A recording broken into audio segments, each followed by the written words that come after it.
Hey everybody, Christian here. I'm going to be talking today about tutoring in Korea and some of the governmental policies that have been put in place over the past few decades, along with some of the cultural tendencies in Korea that have led to a proliferance of illegal tutoring here in Korea. Okay, so regarding the cultural and historical context, South Korea has a heavy influence of Confucianism.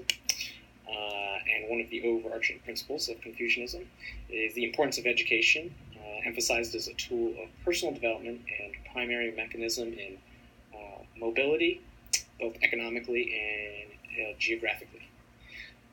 And so, in addition to that, the Korean people have been subjugated to centuries of warfare and invasions by foreign powers. You can look back to the Japanese invasions that occurred in the 1500s, in the Manchu invasions in the 1600s. In the 20th century, this is probably what is most important, is the Japanese occupation for about 35 years. And this also led to eventually the division of Korea post-World War II along the 38th parallel, so forming North and South Korea respectively, as well as the ensuing Korean War from 1950 to 1953. Now, because of all these things, many Koreans after the Korean War felt that the only way they would ever be freed from the subjugation of these foreign powers was by becoming an economic powerhouse, right? And so the way to do that was through rapid democratization of the country, along with economic development, which occurred a great deal through the 80s, 1980s, and 90s. And so throughout this time, this is really what placed a pretty strong emphasis of education that became ingrained within Korean culture.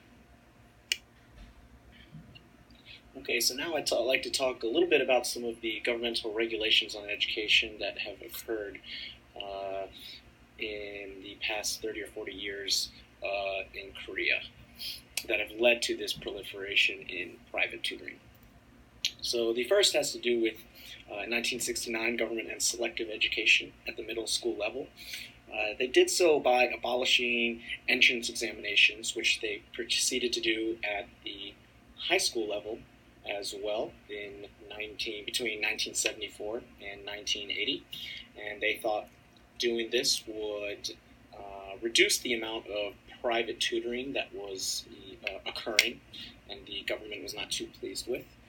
If we move forward to 1980, the government still is taking steps to abolish all forms of private tutoring, although because this is happening, parents are actually still willing to pay a premium for private tutors. And so, ironically, the regulation of these private tutors has exacerbated the inequality of educational opportunities found in Korea. And moving on to 2000, prohibition on private tutoring is deemed unconstitutional. Although it's important to note that during this time, the government had only permitted two types of private tutoring to occur. So that was just college students could do tutoring, as well as hagwons. So there was still strict regulations on these hagwons. They had to have they had specific requirements, including qualifications of instructors, their school facilities, fees, and most recently, in 2006, there was measures introduced to curb the operating hours of hagwons. This was basically there was curfews put in place so that they could not operate past 10 p.m. These measures fully took place by 2009, and the idea behind this was to simply limit the amount of time that students were spent going to these hagwons.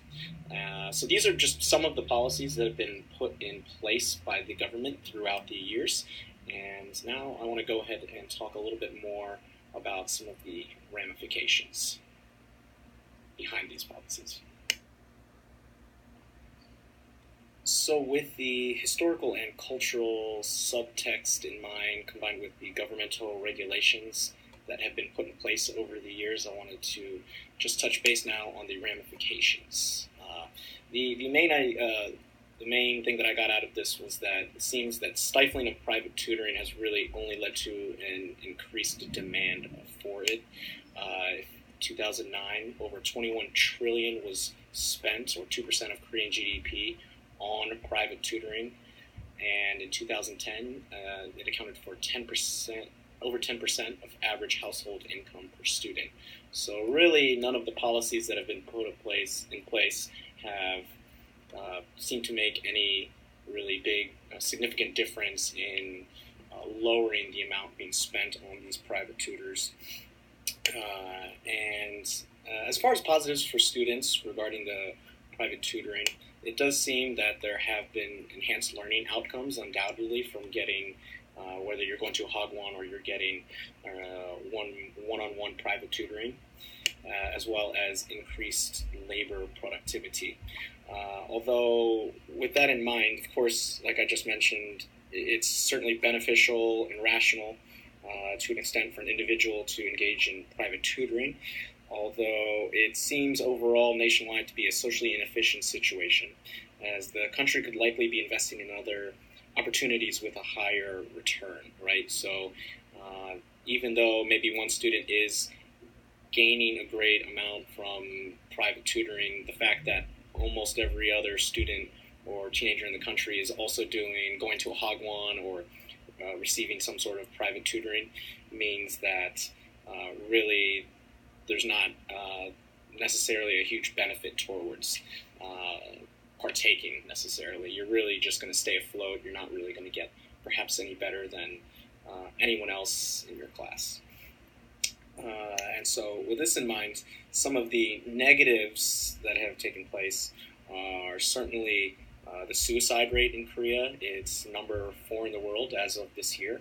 So, and a huge part of this has to do with the stresses of living in a society that demands, greatness basically from their children in terms of education. And so there's a huge amount of stress that are placed on these students, their entire, from when they're 6 years old until they're going into their university. So, in addition to that, there's also public schools' levels of motivation are negatively affected overall because the teachers are not as motivated to teach these students because many of these students have already learned what is being taught in the public school, and so they just don't really care as much. There's not as much motivation to sit in class and listen to a teacher that's already just trying to teach you something that you already know. Although I would just add that in terms of positives for the private tutoring, 98% of 25 to 40-year-olds have successfully finished high school, and 63% of these have completed tertiary education, which is the highest among OECD nations.